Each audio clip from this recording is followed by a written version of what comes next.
Hello friends, welcome to our YouTube channel Industrial Chemistry Department. Today we will discuss the introduction and mechanism of esterification reaction. So basically what is ester?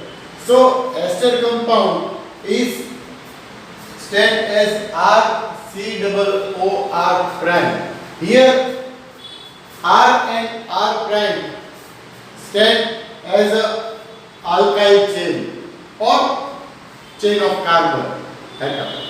So in the esterification reaction, a ester compound is formed. There are so many esters like methyl acetate, ethyl acetate, ethyl propionate, etc. And also some obtained from the different group like vinyl acetate. So here the formation of ester takes place between the reaction of carboxylic acid and alcohol in the presence of sulfuric acid, so that we get the ester compound.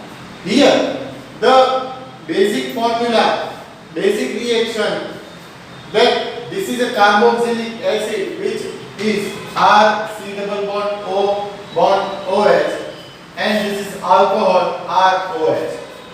So in the presence of H2SO4 it forms the ester compound and water molecule is discharged or liberated. So how it forms? What is the mechanism of this esterification reaction? So again we will discuss the mechanism in further 4 steps, in which we get 4 intermediate products to form the final ester product. So first of all, as we know that the sulfuric acid is a compound which acts as a strong acid. So sulfuric acid is a very strong acid and therefore it is a proton donor. So it is a proton donor. So as we know that H2SO4 gives H plus and HSO4 minus ion. So from that point of view, here in the step 1 of the mechanism of esterification, first of all, this is a carboxylic acid, RC double bond OOH. Here it is attacked by a proton, H plus. So oxygen has the lone pair of electron. So it shares the electron with proton. And therefore, due to sharing, it loses its electron, therefore it gets the positive charge. So as a result, this oxygen shares the electron with proton, then it gets the positive charge, and here the intermediate product is RC double bond OH, OH, and oxygen gets the positive charge. Here in the second step, this oxygen which has a positive charge, it gets back the electron from this pi bond. So it gets back the electron from this pi bond, and that's why this carbon atom has the positive charge. It gets the positive charge. So as a result, the oxygen, this is an alcohol compound. Okay, R prime dash OH, bond OH. So here basically alcohol doesn't have the negative charge, but as this oxygen has one pair of electrons, so it shares its electron with this carbon.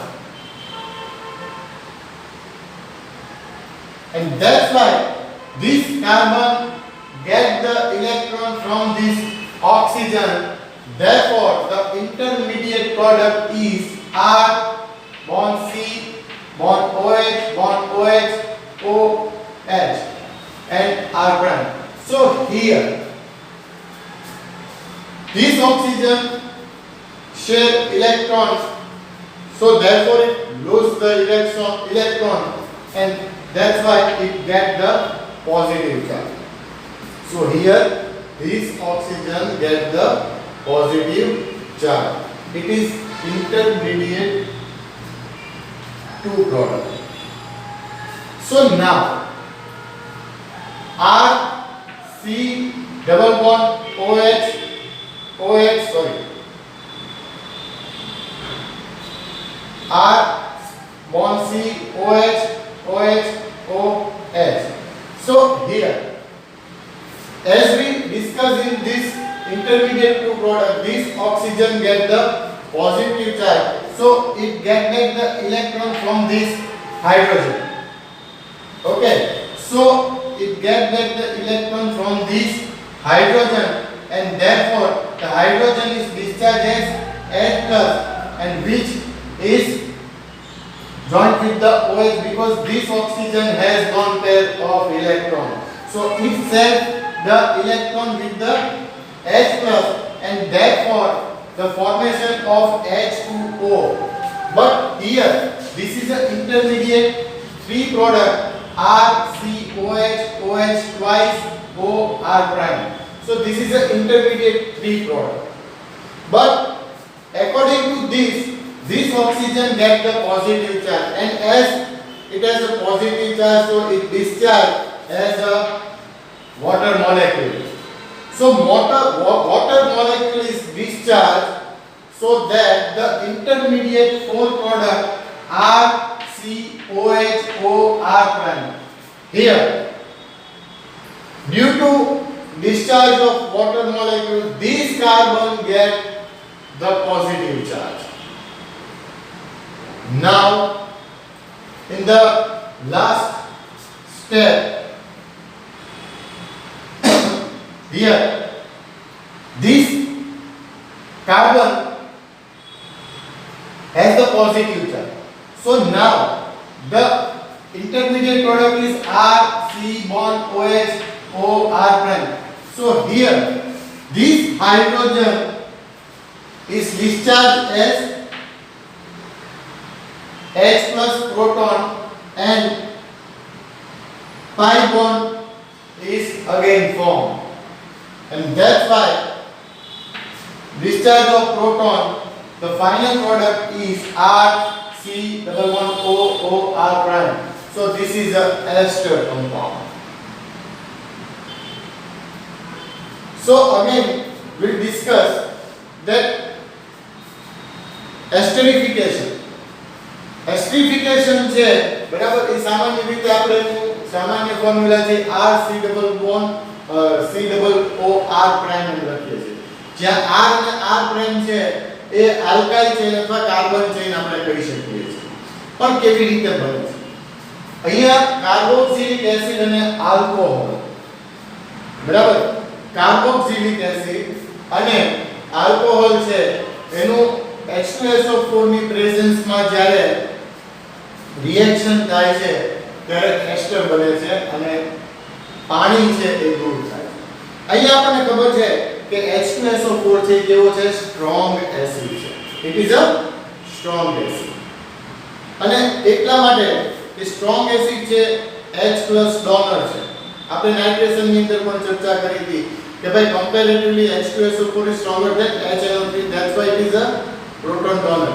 તો અહીંયા donate કરશે કોને proton બરાબર હવે અહીંયા જો આપણે વાત કરીએ મિકેનિઝમ સો મિકેનિઝમ માં આપણે કહીએ કે ભાઈ કાર્બોક્સિલિક એસિડ અને આલ્કોહોલ નું રિએક્શન કરાવવાનું છે in the presence of acid એટલે સૌથી પહેલા સ્ટેપ ની અંદર આપણે કાર્બોક્સિલિક એસિડ જે કહીએ RCOOH બરાબર તો એની અંદર જે આ ઓક્સિજન છે એની પાસે શું છે lone pair of electron lone pair electron એટલે એવા ઇલેક્ટ્રોન કે જે કોઈની સાથે શેરિંગ કોઈ કોવેલેન્ટ બોન્ડ થી કેમ જોડાયેલા નથી. ખાલી ઓક્સિજનની જે વેલેન્સી છે એ પૂર્ણ છે, પણ એની પાસે ઇલેક્ટ્રોન છે, એને આપણે લોન પેર ઓફ ઇલેક્ટ્રોન કહીએ.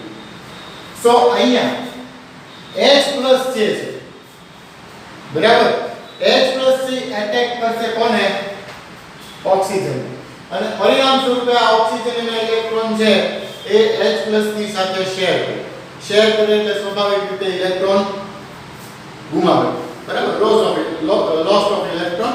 એન્ડ ધેટ્સ વાય અહીંયા શું થાય છે કે આ જે અહીંયા જોડાય છે બરાબર, ઇલેક્ટ્રોન ગુમાવે છે એટલે પોઝિટિવ ચાર્જ લે છે, કારણ કે પોઝિટિવિટી વધે એટલે પોઝિટિવ ચાર્જ લે.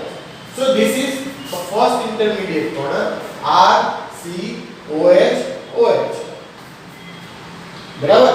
હવે આપણે નેક્સ્ટ સ્ટેપ 2 માં આવીએ. સ્ટેપ 2 થોડું ડિફરન્ટ છે, થોડું સમજવું પડશે વધારે, પણ અહીંયા સ્ટેપ 2 ની અંદર RC ડબલ બોન્ડ OH જે આપણી ઇન્ટરમીડિયેટ બોન્ડ પ્રોડક્ટ હતી એમાં શું થાય તો કે ભાઈ જે આને ગુમાવ્યો તો ઇલેક્ટ્રોન ઓક્સિજન તો એ મેળવવાનો પ્રયત્ન કરશે. તો એ ક્યાંથી મેળવશે? તો અહીંયા જે પાઈ બોન્ડ છે એ બ્રેક થશે અને એ ઇલેક્ટ્રોન પોતે છે એ લઈ લેશે. બરાબર. પણ અહીંયા જે પાઈ બોન્ડ તૂટે છે એના કારણે કાર્બનની અંદર પ્રોબ્લેમ થાય છે અને એના પરિણામે એ પોઝિટિવ ચાર્જ લઈ લે છે એસ ઇલેક્ટ્રોન ગુમાવાઈ ગયો એટલે. સો અહીંયા કાર્બન પાસે શું છે? પોઝિટિવ ચાર્જ છે. સિમિલરલી અહીંયા જે આલ્કોહોલની વાત કરવા જઈએ તો આલ્કોહોલમાં નેગેટિવ ચાર્જ છે જ નહીં, પણ ઓક્સિજન છે એની પાસે લોન પેર ઓફ ઇલેક્ટ્રોન છે એટલે એ ઇલેક્ટ્રોન છે કાર્બન સાથે શેરિંગ કરવા આવશે એટલે કાર્બન ઇલેક્ટ્રોન મેળવે છે. બરાબર. બીજું કે આ ગુમાવે છે. બરાબર. મતલબ કે લોસ ઓફ ઇલેક્ટ્રોન થાય એના પરિણામે એ શું મેળવશે? પોઝિટિવ ચાર્જ લેશે અને intermediate product RCOH OH R prime થશે. પણ અહીંયા આ ઓક્સિજન છે એ પોઝિટિવ ચાર્જ મેળવે. બરાબર.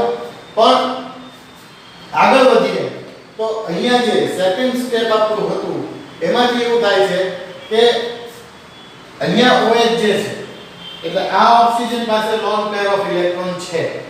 હવે અહીંયાથી ઓક્સિજન છે એ જે પોઝિટિવ ચાર્જ છે એટલે ઇલેક્ટ્રોન મેળવશે અહીંયાથી. આ બોન્ડ છે તૂટશે, પોતે ઇલેક્ટ્રોન મેળવશે અને આને H+ તરીકે મુક્ત કરી દેશે પ્રોટોન તરીકે. પણ એ જે છે એને કોણ સહારો આપશે? આ ઓક્સિજન, કારણ કે એની પાસે લોન પેર ઓફ ઇલેક્ટ્રોન છે એટલે આ H+ છે અહીંયા જોડાઈ જશે. પરિણામે શું બનશે? H2O OH twice. પણ અહીંયા પોઝિટિવ ચાર્જ છે જે અહીંયાથી મુક્ત થઈ જશે એટલે અહીંયા આપણે દેખાડે -H2O. એટલે આ જે છે ઇન્ટરમીડિયેટ P પ્રોડક્ટ થઈ ગયો. હવે પાણીનો અણુ ગુમાવ્યો પણ અહીંયા આખું જતું રહ્યું. બરાબર. એટલે આ બોન્ડ તૂટી ગયો એટલે આ જે કાર્બન છે અગેન એ પોઝિટિવ ચાર્જ મેળવે છે. સો અહીંયા સ્ટેપ 4 ની જે ઇન્ટરમીડિયેટ 4 પ્રોડક્ટ છે બરાબર, એની અંદર શું થાય છે તો કે આ જે OH છે એટલે CO બોન્ડ H આપણે દેખાય છે. બરાબર. એટલે અહીંયા જે છે એ આ બોન્ડ તૂટે એટલે અહીંયા પાઈ બોન્ડ પાછો બનશે અને એના પરિણામે આનો જે પોઝિટિવિટી હતી એ જતી રહેશે, પાછું સેચ્યુરેશન લેવલ આવી જશે અને આ H+ છે એ મુક્ત થઈ ગયો. એ પાછો કોની સાથે જોડાય? H2SO4 બનાવવાનું ને, HSO4 માઈનસ હતો ત્યાં પાછો જાય એટલે કેટાલિસ્ટ તરીકે જે H2SO4 આપણે વાપર્યો છે એ પાછો મળી જાય છે. બરાબર. પણ ફાઇનલ પ્રોડક્ટ આપણને શું મળે છે? એસ્ટર. So this is the formation of ester and this is the mechanism of ester. બહુ શાંતિથી સમજજો, એક બે વાર વિડિયો જોજો. બરાબર. અને સમજજો, નોટબુક ની અંદર તમે લખજો. બરાબર. એપ્લિકેશન્સ ઓફ એસ્ટર છે એ પણ તમે લખજો કારણ કે ઇન્ટ્રોડક્શન માં થોડી ઇન્ટ્રોડક્શન અને એપ્લિકેશન અને મિકેનિઝમ માં આપ્યું એટલે તમારે તોય ઘણો લાંબો ક્વેશ્ચન થઈ જાય. હજી આપણો લેક્ચરમાં આપણે અત્યારે એના થોડાક એક્ઝામ્પલ લઈએ છીએ. બરાબર. Just a minute.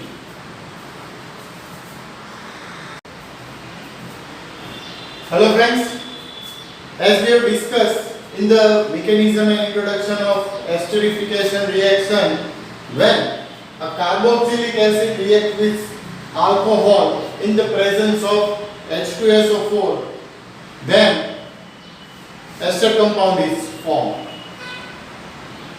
with the discharge of water molecule. Okay, as we know, the H2SO4 is a proton donor because it is a strong acid, and as the reaction H2SO4 is transformed into H plus and HSO4 minus ions. So, according to the reaction, hydrogen proton means H plus is attacked to this oxygen, and which we have discussed already in our mechanism session. So here acetic acid, it is a carboxylic acid, and this is alcohol. Here we have used methanol. So when acetic acid is react with methanol, it forms methyl acetate in the presence of sulfuric acid and with the discharge of water molecules. So now we'll switch over to our another example of esterification. Here the carboxylic acid is a propanoic acid with the formula of CH3, CH2, C double bond O, OH. So here propanoic acid is react with methanol in the presence of H2SO4, and discharge of H2O, methyl propanoate, is formed with the formula of CH3 bond CH2 bond C double bond O bond CH3. So now, in our another example, propanoic acid is react with ethanol, ethyl alcohol. Here we have discussed with the methanol, and here we have taken the ethanol. So propanoic acid is react with ethanol to form ethyl propanoate in the presence of H2SO4 and discharge of water molecule. So these are the example of esterification, and we have discussed the mechanism in our previous video. So please be careful, be prepared, and do it more and more times, and watch the video again and again. So આજે આટલું રાખીએ છીએ. Thank you. Next લેક્ચરમાં વધુ એક unit પ્રોસેસરની mechanism અને introduction સાથે ફરીવાર મળીશું. Bye bye.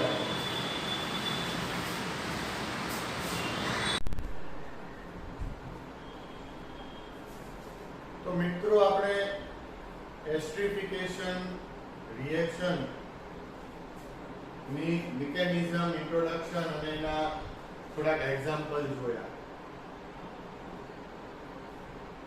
તમારા બીએસસી સેમ 5 માં ઇન્ટ્રોડક્શન, એક્ઝામ્પલ્સ અને એના ઇન્ડસ્ટ્રીયલ પ્રોડક્શન અને અમુક જે બીજી મેથડ્સ છે એ આપણે સિલેબસમાં લેવાનું છે. મેકેનિઝમ છે એ એટલા માટે આપણે કરી કે ભાઈ કેવી રીતના ખરેખર એક્ચ્યુઅલ રિએક્શન થાય છે અને એસ્ટર કમ્પાઉન્ડ પ્રોડ્યુસ થાય છે. આપણે 3 થી 4 ઇન્ડસ્ટ્રીયલ પ્રોડક્શન છે કે જે એકોર્ડિંગલી આપણે ભણવાના છીએ. એમાં સૌથી પહેલું ઇન્ડસ્ટ્રીયલ પ્રોડક્શન જે છે તે વિનાઇલ એસિટેટનું છે. Basically vinyl acetate, vinyl group જે કહીએ એનું એક કમ્પાઉન્ડ છે, અને સામાન્ય રીતે આપણે કહીએ ને કે વિનાઇલ ક્લોરાઇડ, વિનાઇલ સાયનાઇડ, બરાબર, વિનાઇલ એસિટેટ. સો વિનાઇલ ગ્રુપ છે, અને આ બધા જ કમ્પાઉન્ડ છે મોસ્ટલી એનો બેઝિક જે રો મટીરીયલ છે એનું રો મટીરીયલમાં એસિટિલિન જે છે એનું જુદા જુદા એસિડ કે ટાઈપના કમ્પાઉન્ડ સાથે રિએક્શન કરાવવામાં આવે તો ત્યારે આપણને વિનાઇલ એસિટેટ, વિનાઇલ ક્લોરાઇડ કે વિનાઇલ સાયનાઇડ જેવા કમ્પાઉન્ડ મળે. ફોર એક્ઝામ્પલ આપણે કહીએ કે એસિટિલિન છે, બરાબર, સી આ જે છે એસિટિલિન, બરાબર. એસિટિલિન નું જ્યારે આપણે હાઇડ્રોક્લોરિક એસિડ HCl સાથે કેટાલિટિક, આમાં કેટાલિસ્ટ તરીકે મર્ક્યુરી ક્લોરાઇડ વપરાય છે HgCl2, અને એની સાથે રિએક્શન કરાવીએ છીએ ત્યારે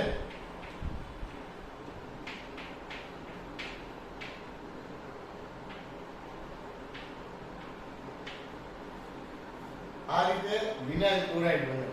પણ સિમિલરલી અહીંયા HCl ની બદલે HCN કરીએ તો વિનાઇલ સાયનાઇડ બની જાય છે. એસિટિક એસિડ સાથે રિએક્શન કરાવીએ છીએ તો વિનાઇલ એસિટેટ બને છે. તો આગળ વધીએ આપણે. સામાન્ય રીતે વિનાઇલ એસિટેટ છે એ એપિરિયન્સ વાઇઝ જોવા જઈએ તો એ કલરલેસ લિક્વિડ છે અને મોસ્ટલી સોલ્વન્ટ તરીકે તો ક્યારેક વપરાય છે, પણ પોલીવિનાઇલ એસિટેટના પ્રોડક્શન માટે વિનાઇલ એસિટેટ છે એક રો મટીરીયલ છે. અહીંયા આપણે જોઈએ તો વિનાઇલ એસિટેટનું રિએક્શન આપણે એસિટિલિન અને જે એસિટિક એસિડ સાથે રિએક્શન કરાવીએ છીએ એટલે વિનાઇલ એસિટેટ છે એ પ્રોડ્યુસ થાય છે. અહીંયા વાત કરીએ તો એના બોઇલિંગ પોઈન્ટ, મેં કીધું એમ લિક્વિડ છે.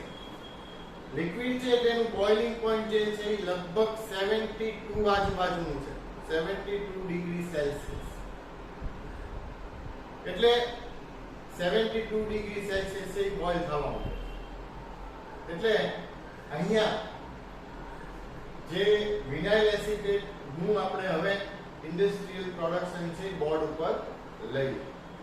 સો સૌથી પહેલા આપણે એના રિએક્શન ની વાત કરીએ તો અગેન આપણે કહીએ કે ભાઈ એસિટિલિન જે છે, એસિટિલિન નું જ્યારે એસિટિક એસિડ ની સાથે કેટાલિટિક રિએક્શન, કેટાલિટિક એટલે ઝિંક એસિટેટ વપરાય છે, કેટાલિટિક રિએક્શન કરાવીએ છીએ, that time વિનાઇલ એસિટેટ છે પ્રોડ્યુસ થાય છે.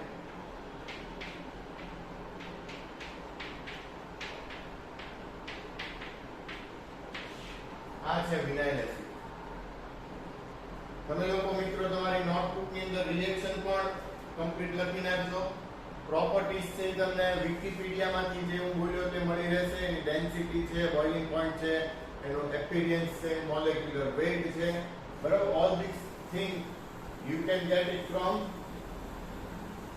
વિકિપીડિયા. મોબાઈલ ની અંદર ઇન્સ્ટોલ રાખવાનું કે ગમે ત્યારે કામ લાગે એવી એપ છે, બરાબર. બીજી ત્રીજી એપ કરતા Wikipedia is very good application for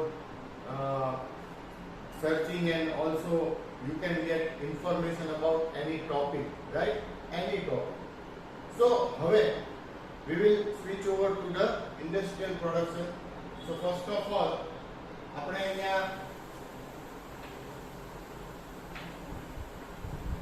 જે રો મટીરીયલ છે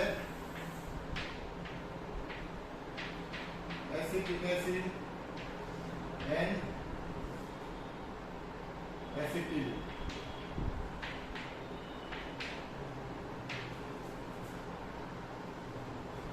બંને કમ્પાઉન્ડ ને આપણે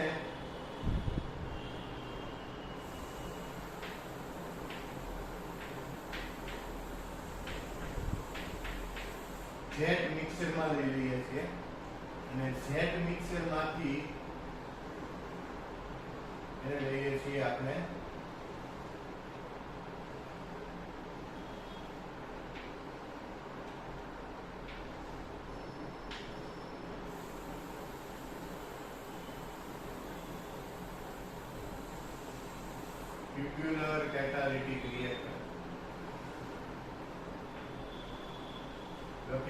લખીશું આપણે this is tubular catalytic reactor. Here zinc acetate with carbon pellets catalyst use થાય અને ટેમ્પરેચર જે છે બરાબર એ આપણે 160 ડિગ્રી સેલ્સિયસ છે પણ એને 160 ડિગ્રી સેલ્સિયસ મેન્ટેન છે પણ 220 ડિગ્રી સેલ્સિયસ સુધી એને રેઝ કરીશું રાઈટ. હવે અહીંયાથી માસ છે બહાર જશે અને જે છે એ સ્ટીપર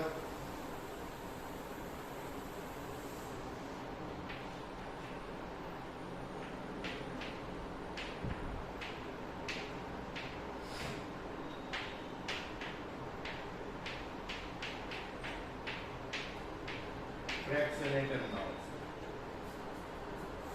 અહીંયાથી અહીંયા એક નાનો એવો ચેન્જ કરી નાખીએ છીએ એસિટિલિનના ઉપર એનું છે આપણે રિસાયકલ માં દેખાડવામાં સારું. અહીંયા એસિટિક એસિડ અહીંયા એસિટિક રાઈટ. તો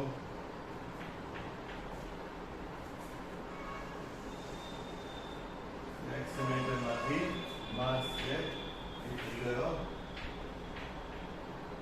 recycle mass. અહીંયા આપણે ટેમ્પરેચર આપવું પડશે રાઈટ. અને ફાઇનલી આપણે જે માસ આપણને મળે છે એને આપણે લઈ લઈએ છીએ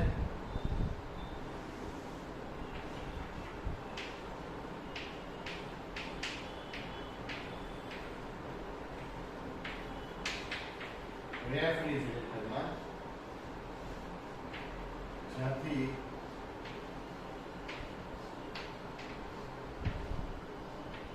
it is kind of condenser.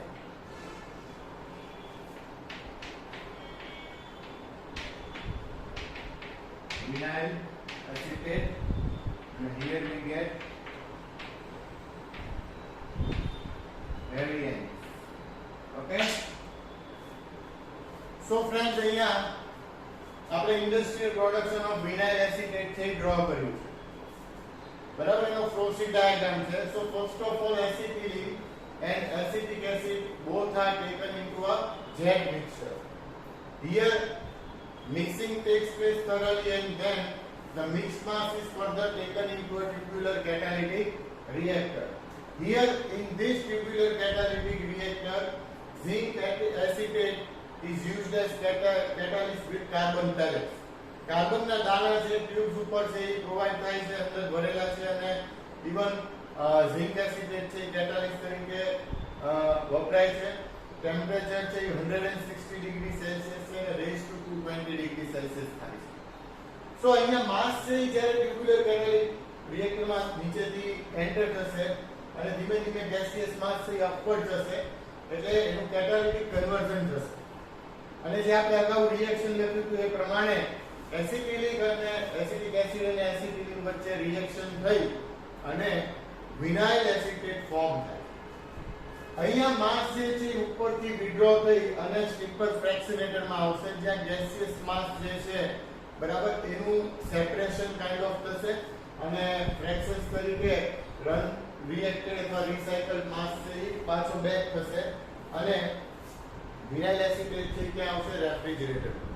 Cool down process ચાલશે અને અહીંયાથી કન્ડેન્સ થઈ અને વિનાઇલ એસિટેટ આપણને પ્યોર ફોર્મમાં મળે છે અને રિમેઇનિંગ માસ છે it is called heavy and. So A from the bottom discharge થઈ જશે. સો ફરી એકવાર એસિટિલિન અને એસિટિક એસિડને જેટ મિક્સચરની અંદર લેવામાં આવે છે જ્યાં એનું કમ્પ્લીટ મિક્સિંગ થશે અને એને ટ્યુબ્યુલર કેટાલિટિક રિએક્ટરમાં લઈ જશે. આ રિએક્ટરમાં ઝિંક એસિટેટ છે વિથ કાર્બન પેલેટ છે એ એક પ્રકાર આપણે કહીએ ને કે કેટાલિસ્ટ તરીકે યુઝ થાય, કેટાલિટિક કન્વર્ઝન કરાવે છે અને રિએક્શન કન્ડિશન છે 160 to 220 ડિગ્રી સેલ્સિયસ થાય. સો આ કન્ડિશનની અંદર માસ જે છે રિએક્ટેડ થઈ અને બહાર નીકળે છે સ્ટીપર ફ્રેક્શનેટરમાં આવે છે. સ્ટીપર ફ્રેક્શનેટરમાંથી અનરિએક્ટેડ માસ છે એ રિસાયકલ થાય છે, બરાબર, એટલે એને સ્ટ્રીપ ઓફ થયો કહેવાય અને રિમેનિંગ માસ છે ફર્ધર રેફ્રિજરેટરમાં જાય છે જ્યાં આપણને વિનાઇલ એસિટેટ તરીકે કમ્પાઉન્ડ મળે છે. સો અહીંયા હેવી એન્ડ છે એ રિમૂવ કરીએ છીએ. તો મિત્રો આ હતું આપણું વિનાઇલ એસિટેટનું ઇન્ડસ્ટ્રીયલ પ્રોડક્શન એસ્ટરીફિકેશનમાં. હવે નેક્સ્ટ ફર્ધર આપણે આગળ વધીશું, બરાબર, નવા પ્રોડક્શન સાથે. અત્યારે આપણે આટલું રાખીએ છીએ. Thank you.